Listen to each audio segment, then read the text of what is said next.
So I'm going to share a bit the pictures from where I work, the laboratory, and the place where I work. So I will first start with showing the entrance of our place, and it's called Discovery House. And I wanted to put this picture because that's where, if you want, magic happens. So what do we have in Discovery House?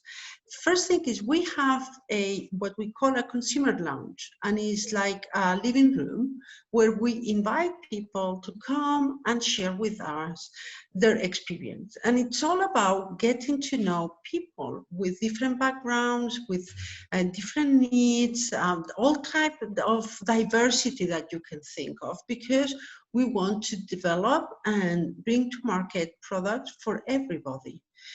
So once you understand, and normally you tackle topics, no? You can say, okay, I'm gonna look for toothpaste. And so you start asking, okay, I'm gonna ask young people or older people, depending, or maybe, I don't know, people that has some gum problem. It depends on the target consumer. You ask them to come, and you have a protocol of questions. Once you understand what their needs is, we group with the team and we say, okay, what is the product that we need to do?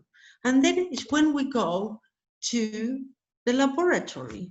And this is my team, and this is the team who is developing the new products. Sometimes they have been with the consumer, so they have understood their needs, and they can start bringing together some of the particular chemical products and say, well, if they want to have something for gum relief, maybe what I need to do is to put a bit more baking soda. And they just start formulating. Once we formulate, we bring together other elements, and here is another part of my team, and this one here is a designer, this one here is evaluating the production needs, and then we bring together all the different elements. How does the package needs to be? How do we design it so the consumer is easy for them, easy to use? We also talk with perfume houses or flavor houses in that case, and then we bring all the different elements together, and then once we are ready, we go back to consumers, we give the product and say, does this product deliver on what you needed?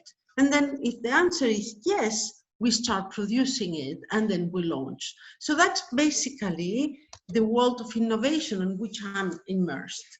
And I just wanted to share that as a background. Happy to answer any question. I have a question. So when you develop something, how do you evaluate whether it is worth developing in the first place? How do you evaluate the demands? You know, how do you know spending so much time and energy and money in the product is worth it or is not going to be worth it?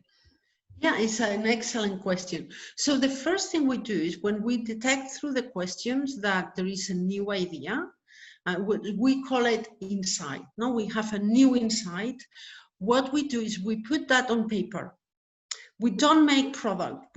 Perhaps we do some virtual prototypes so that we can show it. No, we say, for instance, I mean, especially in the world of hygiene and cosmetics. No, but we have, let's assume, going to the same case that we know that gum is a big problem, and so we put a concept, we call it concept, and we say, now we have developed this product that after maybe a week of usage, you will see that your gums go back to your normal, they do not get swallowed, to normal shape, normal color, you feel relief, etc.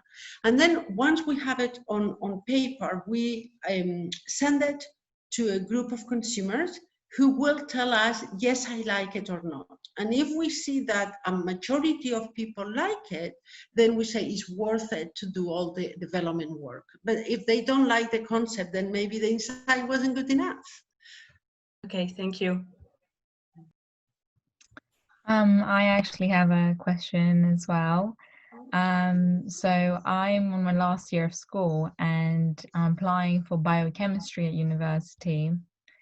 And I wanted to ask if you had any advice about the course, about anything like that. My advice is use the time you are in university to learn as much as possible. It's a wonderful time to really absorb the possibilities. The world is full of possibilities, and having a very strong scientific background will allow you to choose whether you want to work in areas like, I don't know, medical devices, or you want to work on research that is more, if you want, more upstream type of research, or social type of work in hospitals. And there is so many possibilities, but there is one thing that you will only get at university, which is really in-depth learnings and skills that will equip you for the rest of your life. So take that time and get focused on your learning and your studies. Thank you. I have a question. Marita, if you could do anything differently, if you were starting over, let's say around the time of university, is there anything that you would do differently? Any other experiences you might try to get while you were young? Well, in a way, thanks for this question. You know, the advice I gave Angelina is a bit the advice I would do differently. Because when I was at university, I was doing a lot of things. I was playing basketball. I was working with like a group of children during the weekends. I was doing some work to get a bit of pocket money. I was doing so many things.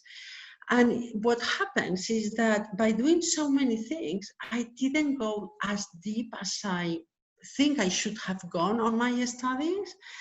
And if I look backwards, I say, well, you know what, this pocket money, yes, it was nice to have it, but it really didn't make a difference. But going deep and getting more learnings and working harder at university, that would have, I think it would have had a bigger impact.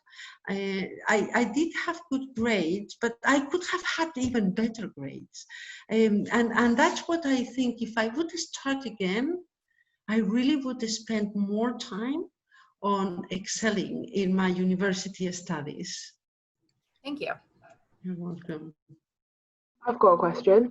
Mm-hmm. Generally, what advice would you give someone going into medical science and everything? My advice is you need to be, it has to be a vocational. It's very hard work, and it's most likely you will not have a perfect schedule in your life because it's hard work and you will have to adapt to whatever the need is. So you need to have that vocation of what you are going to do is really what matters you. So you are working hard without pain.